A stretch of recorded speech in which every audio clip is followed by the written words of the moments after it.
2ஆம் இடம் என்று சொல்லக்கூடியது வந்து தனஸ்தானம், குடும்பஸ்தானம் இப்படி சொல்லுவாங்க. இதில் முக்கியமாக நம்ம தனஸ்தானத்தை எடுத்துக்கிட்டோம்னா, இந்த 2ஆம் இடத்துல சுக்கிரன், செவ்வாய் இவங்களுடைய காம்பினேஷன் இருந்துச்சுன்னு வச்சுக்கோங்களேன். சுக்கிரன் என்பவர் யார்? அவர் ஒரு நம்மளுடைய சுகபோகத்தை அள்ளி கொடுக்கக்கூடியவர். இங்கே வந்து செவ்வாயும் சேர்ந்திருக்கார். செவ்வாய்ங்கிறது யார்?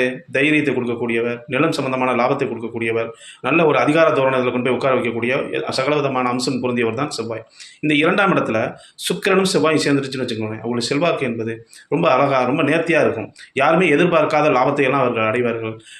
நிலம் சம்பந்தமான அந்த ரியல் எஸ்டேட் பிஸ்னஸ் இந்த மாதிரி அமைப்பு வந்து ரொம்ப அவங்களுக்கு சிறப்பாக இருக்கும். அதாவது இந்த சுக்கிரன் செவ்வாயுடைய காம்பினேஷன் 2ஆம் இடத்துல இருப்பவர்களுடைய வருமானம் என்பது ரொம்ப எளிதாக, எளிமையாக, ரொம்ப அதிகமாக சம்பாதிப்பாங்க. யாருடைய மனதையும் புண்படுத்த மாட்டாங்க.